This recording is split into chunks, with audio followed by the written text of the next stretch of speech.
Hello friends, तो जैसे कि हम लोग 34 नंबर प्रैक्टिस सेट देख रहे हैं बिहार स्पेशल, जहाँ पर हम लोग 2100 क्वेश्चन कंप्लीट करने वाले हैं। तो आइए हम लोग शुरुआत करें और पहला प्रश्न हो जाता है आपका, दक्षिण बिहार में प्रवाहित होने वाली गंगा की सबसे लंबी सहायक नदी कौन सी है ना। गंगा की सबसे लंबी सहायक नदी कौन है और कहाँ पर? तो यहाँ पर देखिए दक्षिण बिहार में, है ना, दक्षिण बिहार में यह प्रश्न कहता है। तो ये नदी हो जाएगा सोन नदी, जिसका उद्गम कहाँ पर है? अमरकंटक से, है ना, अमरकंटक से यह उद्गम है। आप देखते होंगे बिहार और उत्तर प्रदेश की अगर हम लोग बात करें, यहाँ पे अगर मानते हैं ये हमारा, है ना, बिहार हो गया, तो ये जो गंगा नदी है जो बिहार को दो भागों में बांटती है, ये गंगा नदी बिहार को दो भागों में बांटती है और बिहार में इसकी लंबाई 445 किलोमीटर हो जाएगा।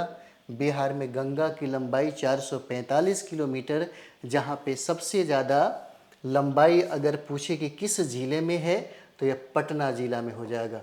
पटना ज़िला में इसकी लंबाई 99 किलोमीटर हो जाता है सबसे ज़्यादा, और दूसरा जो ज़िला है यह भागलपुर का क्षेत्र हो जाएगा यहाँ पे।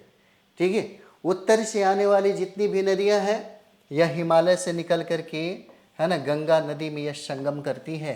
इस तरीके से अगर हम लोग बात करें तो यहाँ पे दो नदियां हैं जिसको हम लोग घग्गर और गंडक कहते हैं, जो उत्तर प्रदेश और बिहार की सीमा बनाती है, और तीसरी दक्षिण से जाकर के मिलने वाली ये नदियाँ है जिसको हम लोग बिहार का पवित्र नदी कहते हैं, कर्मनाशा को। इस तरह से बिहार और उत्तर प्रदेश की बॉर्डर बनाने वाली तीन नदियाँ हैं जो अक्सर पूछा जाता है।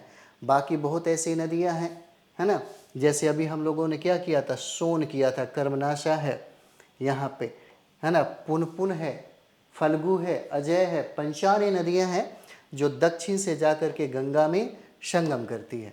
चलिए नेक्स्ट यहाँ पर हम लोग देखेंगे दूसरा नंबर सवाल, दक्षिणी गंगा के मैदान का ढाल किस ओर है ना।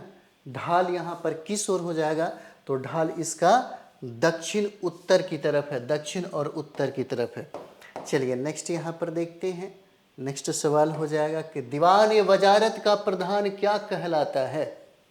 दीवान वजारत का प्रधान क्या कहलाता है? इसको हम लोग वजीर कहते हैं, वजीर। वजीर को दीवान वजारत के नाम से जानते हैं। चलिए अगला सवाल यहाँ पर देखते हैं और चौथा नंबर सवाल है। चौथा यहाँ पर कहता है कि दांडी मार्च में, है ना, दांडी मार्च में गांधी जी के साथ बिहार के किस नेता ने भाग लिया था?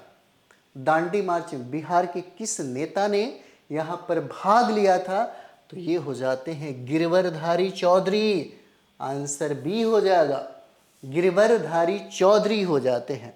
चलिए, और यहाँ पे मजहरुल हक जो है ये महात्मा गांधी के बहुत अच्छे दोस्त थे, मित्र थे। दाएं से बाएं लिखी जाने वाली लिपि कौन सी लिपि है ना, ये कौन सी लिपि है? तो इस लिपि को हम लोग क्या कहते हैं? खरोष्टी लिपि कहा जाता है। डी आंसर होगा। नेक्स्ट हम लोग यहाँ पर देखेंगे छठा नंबर सवाल, और यहाँ पर कहता है कि दशरथ माझी कौशल विकास योजना की शुरुआत बिहार में कब हुआ, है ना, बिहार में ये कब हुआ यहाँ पे?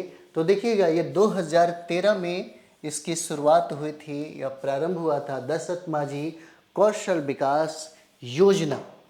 चलिए नेक्स्ट यहाँ पर हम लोग देखेंगे 7 नंबर सवाल, है ना, एक मिनट 6 है, तो यहाँ पे हम लोग 7 नंबर सवाल देखते हैं। चलिए, छोटा नागपुर, छोटा नागपुर काश्तकारी कानून कब पारित हुआ?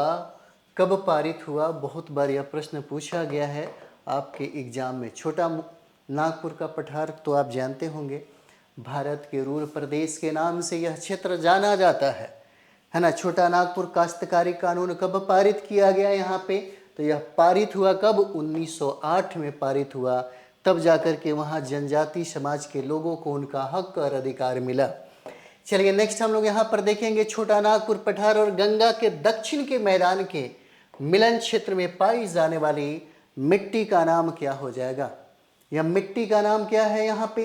तो इस मिट्टी का नाम बलथर मिट्टी हम लोग कहते हैं, बलथर मिट्टी। नेक्स्ट यहाँ पर देखिए 9 नंबर सवाल है, कहता है कि सुरेश तेंदुलकर कमेटी का संबंध किससे हो जाएगा? सुरेश है ना, तेंदुलकर कमेटी का संबंध किससे होगा? तो ये संबंध आपका आंसर गरीबी रेखा के निर्धारण से हो जाएगा, ये आंसर हो जाएगा। चलिए नेक्स्ट हम लोग यहाँ पर देखते हैं 10 नंबर सवाल है ना। धारावाहिक कुमकुम भाग्य की नायिका स्मृति झा का जन्म बिहार में कहाँ हुआ था? है ना, धारावाहिक जो है कुमकुम भाग्य आप लोग देखते होंगे, इसकी नायिका स्मृति झा का जन्म बिहार में कहाँ हुआ?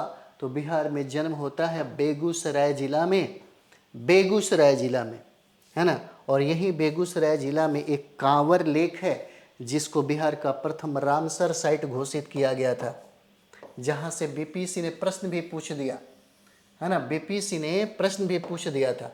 चलिए कहता है कि बिहार का राजकीय वृक्ष कौन सा है? राजकीय वृक्ष हो जाएगा आपका पीपल को कहते हैं, पीपल को, है ना। यहीं पर बौद्ध गया में जाइएगा, पीपल वृक्ष के नीचे तथागत बुद्ध को ज्ञान की प्राप्ति हुई थी। चलिए नेक्स्ट यहाँ पर हम लोग देखें 12 नंबर सवाल, दुर्गावती जलप्रपात कहाँ पर स्थित है? दुर्गावती जलप्रपात कहाँ पर स्थित है? तो दुर्गावती जलप्रपात ये कैमूर में हो जाएगा, कैमूर में, जहाँ पे बिहार में सबसे ज़्यादा वन पाए जाते हैं, यहाँ पर सबसे ज़्यादा वन पाए जाते हैं, है ना। कैमूर और रोहतास का जो क्षेत्र हम लोग देख रहे हैं, रोहतास पे देखते होंगे कि सबसे ज़्यादा चूना पत्थर मिलता है ना, बिंदक्रम की चट्टानें मिलती है कैमूर में, है ना, और रोहतास में। रोहतास के संदर्भ में आपके पीआरटी के पेपर में प्रश्न पूछा हुआ था, है ना, कि धान का सबसे ज़्यादा खेती, सबसे अधिक खेती, चावल का सबसे अधिक खेती कहाँ पे होता है, कहाँ पे उत्पादन किया जाता है? तो ये आपका रोहतास जिला हो जाएगा, है ना। ये रोहतास जिला है, रोहतास जिला जहाँ पर सबसे ज़्यादा उत्पादन चावल का किया जाता है। चलिए नेक्स्ट हम लोग यहाँ पर देखेंगे 13 नंबर सवाल, और कहता है कि छत्री चौहान क्या है? छत्री चौहान क्या होगा? तो ये लोक गाथा हो जाता है, छत्री चौहान। 13 का आंसर ए होगा। नेक्स्ट हम लोग देखते हैं 14 नंबर सवाल। 14 कहता है कि देश का सबसे बड़ा पशु मेला किस राज्य में लगता है? देश का सबसे बड़ा, है ना, तो ये बिहार हो जाएगा, जो सोनपुर मेला के नाम से ये प्रसिद्ध है। चलिए अगला प्रश्न हम लोग यहाँ पर देखेंगे, प्रसिद्ध शहनाई वादक जिनका नाम उस्ताद बिस्मिल्लाह खां है, बिहार के किस जिले के निवासी थे? बिहार के किस जिले के ये निवासी थे? तो ये देखिएगा, ये डुमराव गांव के रहने वाले थे, और ये बक्सर जिला में स्थित है डुमराव, है ना, यहीं से ये ताल्लुक रखते थे। चलिए नेक्स्ट हम लोग देखेंगे कि देश के उप प्रधानमंत्री बनने वाले बिहार के विभूति कौन थे? देश के उप प्रधानमंत्री, है ना, और ये हो जाते हैं बाबू जगजीवन राम हो जाते हैं, बाबू जगजीवन राम। 16 का आंसर क्या होगा? तो ये डी हो जाता है। चलिए नेक्स्ट, इन्हीं की बेटी का नाम है मीरा कुमार, जो भारत की पहली स्पीकर बनी थी, भारत की पहली स्पीकर। नेक्स्ट यहाँ पर हम लोग देखेंगे, है ना, 17 नंबर सवाल है, महान शहनाई वादक बिस्मिल्लाह खां का जन्म कहाँ हुआ था? है ना, तो ये जन्म हुआ कहाँ पे? डुमराव में जन्म हुआ था इनका, डुमराव में, है ना। कहाँ पर है? तो बक्सर जिला में है।